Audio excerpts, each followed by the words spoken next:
May mga relo bang ginto kahit di battery? Ang sagot ko po dyan ay marami sapagkat kapag ang relo ay Swiss made, di battery man yan o automatic, naandyan po ang mga gintong relo. Lamang ang may alam.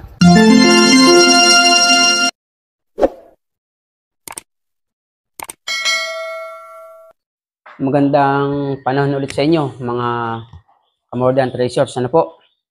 Sa video po natin ito ay sasagutin ko po yung tanong ng ating isang tagasunod, ating kaibigan. Ang sabi niya ay, ito po ang tanong niya.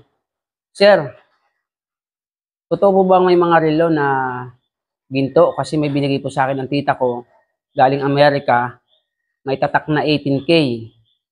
Ang pangalan ay Karcher. Kaso, di battery lamang po siya. Okay. So, gusto ko pong sabihin sa inyo, mga Kamordan Treasures, pag-uusapan pong ginto, pagdating po sa relo, napakarami pong gintong relo. At ang akin pong karanasan sa pamimili ko po sa loob po ng 14 na taon ay mas jumajakpat po ako sa mga relo kaysa po sa mga gold na alahas. Mas nakakakuha po ako ng malalaking halaga sa mga relo kaysa po sa mga alahas. At pagdating po sa alahas na gold, sa relong ginto, pagdating po sa relong ginto, wala po yung pinipili kahit di battery man yan o automatic na relo. Ngunit bago po tayo magpatuloy, baka po hindi ka pa nakasubscribe sa aking channel, pakihit niyo po muna itong subscribe. Tapos po ay pakipindot nyo din po itong button, lagay niyo po all. Tapos, kung magugustuhan nyo naman po, pakilike nyo din po at pakishare.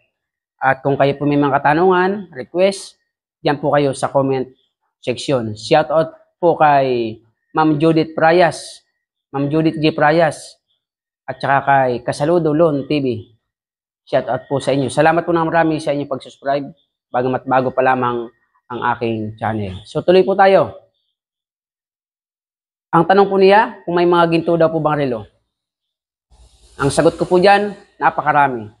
Kasi sa akin pong pamimili, ay kikwento ko lang naman sa inyo yung mga na-encounter ko pong gold watch. Ito po yung hindi ko po nahawakan, hindi ko na po sasabihin ang mga gold watch. Yung mga nahawakan ko lang. Ang nahawakan ko lamang po na gold watch ay 4 na Omega. Tapos po ay isang long jeans, Blancpain, Morris, tapos Rolex. Yan.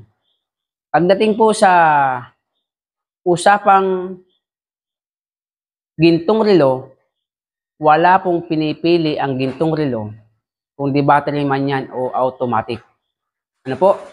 Dahil kapag ka po usapang gintong relo, basta po mga Swiss made, naandyan po ang karamihang gold watch sa mga Swiss made, kamag-anak po ng Rolex. Ngunit sasabihin ko po sa inyo, ang alam kasi ng karamihan, Rolex lamang po ang pinakamahal na relo. Naandyan ang mga ginto.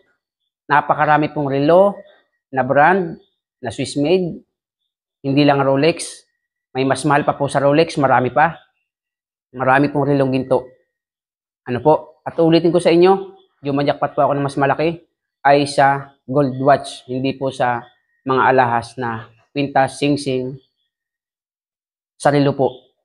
At yung katanungan naman po niya, ito po tanong niya, kung may relo daw po bang ginto, kasi meron siyang Cartier. Ang sasabihin ko po sa inyo, napakarami pong gintong relong Cartier. Kasi ang mga gintong relo ay nandyan po sa Cartier. Kailangan lamang ay original ang Cartier mo.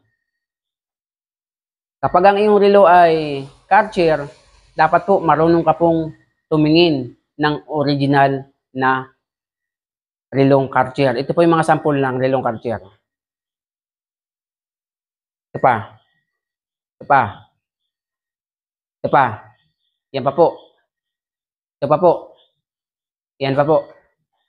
Yan po ang mga relong Cartier. May mga relo din pong stainless na Cartier. Pero ang tanong po kasi niya is may gold ba? Napakarami po. At ang sabi niya, kaya lang po ay di battery lang. Wala po tayong problema kahit di battery po yan. Dahil ang relong ginto po, hindi po yan nilalagay sa di battery o di susi o automatic. Iyan po ay walang pinipili iba sa Swiss made, lalo na po kapag Cartier. talaga pong naandyan po ang mga gintong relo. At yan po ay may mga bato sa susian. Paano ba malalaman na ang isang relo ay ginto? Simple lamang po. Ang gintong relo, may dalawa pong tatak yan. Isa sa takip, ito po. Ang nakalagay dyan ay AU 750. Yan po ay Cartier. What is the meaning of AU? Ang AU po is, tawag po dyan ay aurum. Sa English po naman, gold. Latin word po kasi ang aurum. Sa English po naman is gold. Tapos yung 750, iyan po ay code number ng 18K na ang kahulugan 75% gold at 25% copper or ibang metal. Kaya pag pinagsama mo yung AU, meaning is gold, plus 750, meaning 18K, ibig sabihin, gold 18K. Ganyan po ang tatak ng original. Kaya pag may mga relo po kayo, nakita nyo sa takip, babasahin nyo kung dilaw ha. Halimbawa, dilaw, kung ginto to. Basahin nyo muna sa takip. Makikita nyo po yan. May nakalagay dyan. Minsan yung nakuha ko pong long jeans, hindi po AU 750. Ang nakalagay lang ay 18K. Malaking 18K. Di battery lang po yun, long jeans. Minsan naman po, dun sa pinakanglak ng bracelet, kasi yung Omega mga nabili, mga nakuha ko po, may white gold na Omega. Kalimitan po nakuha kong white gold ay 14K at 10K. Yan lamang po na encounter ko. Yung bracelet po nila, may lock yun, may kawit. Titignan mo din po sa bracelet. Yung nakuha ko pong 10K na Omega ay 375. 375, 10K. Ang kahulugan po na 375, talaga po ay 9K lang po yan ay 9 karat. Pero pag inuri mo po sa asido, ang 9 karat at 10 karat po, isa lamang po ang uri niyan. Kaya pasok din po siya sa 10K. So, yan po ha ang tatak ng gold. Unang-una sa takip. Ganyan. Kasi pag ginto po yan, ang isang relo pagkaginto, hindi po pwedeng wala pong tatak na gold. Yung iba naman sa dial.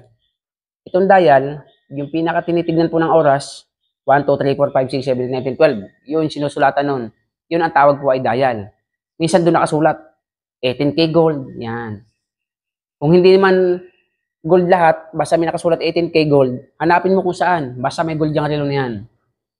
Maaring susian, bracelet, or ulo niya. Ganyan po. Tapos po naman, kapag ang nakasulat sa takip ay, halimbawa ay 18K GP, gold-plated lamang po yun. Lagi niyo po pakatatandaan, ang relo kapag gold ay may nakatatak po dyan. May nakatatak po diyan. So, ang mahalaga lamang po ay marunong po kayong tumingin ng tatak ng original na relo. Kahit po anong klaseng relo ang hawak nyo. Kung inaakala mong ginto, tignan mo ang takip. Pag nakalagay 18K, 750, 585, 916, 91622, 375, 10K po yan. 9 karat pero pasok po sa 10K. Tapos ay 585 for 10K. Na po, 875, 21K. 916, 22K. 999.9, 999.9 na tawag doon, is fine gold, 24K. Basta titignan nyo po sa takip. Minsan naman, wala po sa labas ng takip. Wala po sa ganito. Kalimitan sa nakukuha ko ng pong Omega, wala sa takip. Nasa loob po ng kanyang takip. Kailangan bubuksan mo. Pagbukas mo ng Omega, tignan mo yung pinakantakip niya sa loob, doon po nakaukit. Opo. Pag wala sa takip sa labas, titignan niyo po sa loob or sa bracelet. Ganyan po. So, nawa po ay natuto kayo sa ating video na ang gintong relo ay wala pong pinipiling paglagyan na gintong relo. Automatic man yan or di battery. Ang usapan po ay ginto. Marami po akong nakitang gintong relo na di battery lamang. At kayo po ay aking bibigyan ng information na ang gintong relo, kalimitan po ay sa mga Swiss made. Kilalang kilala po ang Rolex. Kamag-anak at mga kapatid po ng Rolex, ang Swiss made. So sa nag-request po nito ay shout out po sa iyo, kaibigan. Sa mga hindi pa po nakaka-subscribe, paki-subscribe niyo po ang aking channel. Marami pong salamat. God bless po. Lamang ang may alam.